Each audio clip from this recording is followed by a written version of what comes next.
नमस्ते दोस्तों, आज हम पढ़ने वाले हैं चैप्टर 3 रासायनिक बल गतिकी का क्लास 12 का पार्ट 2। अब पार्ट 2 में चलिए आगे बढ़ते हैं। अभिक्रिया को प्रभावित करने वाले कारक। तो अभिक्रिया जो होती है वो होता है रिएक्शन। अब रिएक्शन को कौन सी चीजें प्रभावित करती हैं? सबसे पहले आता है अभिक्रियकों की सांद्रता, जो यहाँ पे लिखा हुआ है। उसके बाद आता है ताप यानी कि प्रकाश, और आता है उत्प्रेरक यानी कि जो गति बढ़ाता है किसी भी अभिक्रिया की, और आता है अभिकारकों की पृष्ठीय क्षेत्रफल। अब हम आगे बढ़ते हैं। अभिक्रिया वेग का अभिक्रियकों की सांद्रता के पदों में निरूपण वेग नियम कहलाता है, यानी कि रेट लॉ कहलाता है। इसे वेग समीकरण अथवा वेग व्यंजक भी कहते हैं। अब वेग व्यंजक या वेग समीकरण किसे कहते हैं? वेग स्थिरांक या वेग व्यंजक। अभी यहाँ पर हमने एक समीकरण लिया हुआ है, small A capital A plus small B capital B gets, या फिर वो बनाता है small C capital C plus small D capital D. A B C तथा डी अभिक्रियकों एवं उत्पादों की स्टाइक्रियोमेट्रिक गुणांक है, अर्थात वो उन सबके सिंबल हैं। स्मॉल ए और स्मॉल बी जो है वो समीकरण मिति गुणांक है। उसके बाद हम आते हैं इस अभिक्रिया के लिए वेग व्यंजक होगा। अभिक्रिया का वेग अभिक्रियकों की सांद्रता पर निर्भर करता है। अभिक्रियकों की सांद्रता पर अभिक्रिया का वेग बहुत अधिक निर्भर करता है। आगे हम एक समीकरण देख पा रहे हैं अगर आप सब, तो वेग इज प्रोपोर्शनल टू ए। ए का घातांक है x और डी बी उसका घातांक है y, यानी कि a is proportional to x। x उसकी पावर है, b का y पावर है। अब इसके आगे हम आते हैं, यहाँ घातांक x तथा y स्टाइक्रियोमेट्रिक गुणांक है। a तथा b के समान अथवा भिन्न भी हो सकते हैं, यानी कि स्मॉल a और स्मॉल b जो है वो x और y के समान भी हो सकते हैं और भिन्न भी हो सकते हैं। यानी कि a का अगर मान 1 है या 1 है और b का मान 1 है, तो ऐसा भी हो सकता है कि x और y का भी मान 1 हो। लेकिन ऐसा भी हो सकता है a का मान 2 और b का मान 3, तो x और y का मान भी 1 या 2 हो सकता है। उक्त समीकरण को हम निम्न रूप में लिख सकते हैं। इसे इस तरह से लिखा भी जा सकता है, जैसे कि हमने पहले पढ़ा था, वेग जो है वो k के बराबर है, तो k। उसके बाद आता है a, मतलब हमारा पहला अभिकारक, उसके बाद b, उसके बाद इनके घातांक x और y। इसके बाद हम इसको बराबर करें तो माइनस dr/dt, मतलब परिवर्तन अभिकारक में बटा परिवर्तन समय में। अब आता है k a x और b y। इसे अवकल वेग समीकरण भी कहते हैं। अतः वेग नियम वह व्यंजक होता है जिसमें किसी अभिक्रिया के वेग की को अभिक्रियकों की मोलर सांद्रता में पद पर कोई घातांक लगाकर व्यक्त करते हैं। मतलब हम लोग जो x और y की तरफ व्यक्त करते हैं वही वेग नियम में व्यंजक होता है। वह किसी संतुलित रासायनिक समीकरण में अभिकर्मकों की स्टाइक्रियोमेट्रिक गुणांक के समान अथवा भिन्न हो सकते हैं। वही कि वो स्मॉल a और स्मॉल b के समान भी हो सकता है x और y की वैल्यू, या फिर अलग भी हो सकती है। अब आगे बढ़ते हैं और एक उदाहरण देखते हैं। उदाहरण है हमारा 2NO जो कि गैसीय अवस्था में है, प्लस ऑक्सीजन जो कि गैसीय अवस्था में है। उसके बाद है 2 नाइट्रोजन ऑक्साइड, मतलब 2 मॉलिक्यूल नाइट्रोजन के और फिर ऑक्साइड बनाता है। अभिक्रिया के वेग का निर्धारण या तो किसी एक अभिक्रियक की सांद्रता को स्थिर रखते हुए दूसरे अभिक्रियक की सांद्रता में परिवर्तन करके, अथवा दोनों अभिक्रियकों को की सांद्रता परिवर्तित करके प्रारंभिक सांद्रताओं के फलन के रूप में रख सकते हैं। या तो दोनों की सांद्रता में परिवर्तन होगा या फिर किसी एक की सांद्रता में तो निश्चित रूप से परिवर्तन होगा। अब नीचे एक टेबल दिया गया है, हम इसे देख लेते हैं। इसमें दिया हुआ है प्रारंभिक NO molecular litre -1 mall litre -1।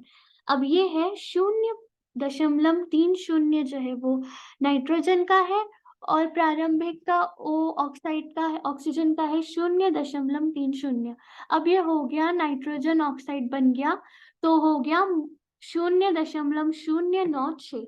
इसी तरह से 0.760 नाइट्रोजन का हो गया, 0.30 ऑक्सीजन का हो गया और 0.384 नाइट्रोजन ऑक्साइड का हो गया। उसके बाद 0.30 नाइट्रोजन का हो गया।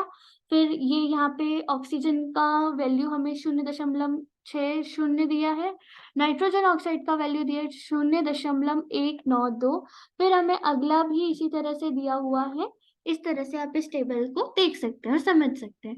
यहाँ पे ये स्पष्ट होता है कि ऑक्सीजन की सांद्रता स्थिर रखकर NO अर्थात नाइट्रोजन की सांद्रता दुगुना की जाती है तथा तब अभिक्रिया के प्रारंभिक वेग के 4 में गुणक होता है, अर्थात 0.096 मॉलिक्यूलर लीटर -1 सेकेंड से 0.384 मॉलिक्यूलर लीटर, मतलब कितनी वृद्धि हुई है आप देख सकते हैं। और जैसे गुणा करेंगे तो हमें 4 गुना का फर्क नजर आएगा। उसके बाद यह दर्शाता है कि वेग नाइट्रोजन की सांद्रता में वर्ग के वर्गफल पर निर्भर करता है। जब NO की सांद्रता स्थिर रखी जाती है तब O2 की सांद्रता दोगुना हो जाती है, अर्थात जब नाइट्रोजन की सांद्रता स्थिर रखते हैं तब O2 की सांद्रता दुगना हो जाती है, या आप नाइट्रोजन की सांद्रता बढ़ा लीजिए तो O2 की सांद्रता स्थिर रहेगी। इस तरह से भी है। तब अभिक्रिया वेग का दुगुना होना अभिक्रिया वेग का O2 यानी कि ऑक्सीजन की सांद्रता की एक घात पर निर्भरता दर्शाता है। अतः इस अभिक्रिया के लिए वेग समीकरण ये रख सकते हैं। वेग समीकरण अर्थात समीकरण के रूप में अगर हमें प्रदर्शित करना हो तो क्या करेंगे, वेग बराबर के वेग में ही आता है। उसके बाद है NO2 यानी कि नाइट्रोजन और O2 यानी कि ऑक्सीजन। इस समीकरण का अवकल रूप इस तरह से भी लिख सकते हैं। अब हमें इस तरह से भी लिख सकते हैं, जैसे कि वेग का अर्थ होता है अभिकारक में परिवर्तन बटा समय में परिवर्तन, फिर आएगा KNO2 O2 द्वारा दिया जाता है। इस अभिक्रिया में प्रायोगिक आंकड़ों से प्राप्त वेग समीकरण में सांद्रताओं के घातांकों का मान संतुलित अभिक्रिया में सांद्रताओं की के स्टाइक्योमेट्री घातांकों के समान है। अब इसमें क्या है कि जो हमने उधर पीछे पढ़ा था स्मॉल a स्मॉल b और x और y, तो इनका जो घातांक है यानी कि वैल्यू है वो समान है।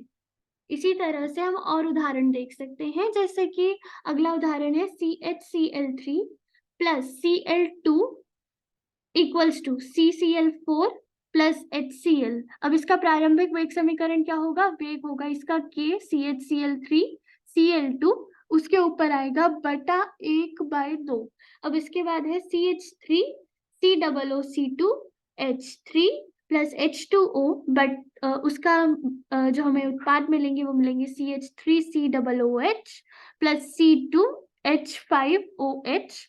वेग equals to KCH3 COOC2 H2H2O।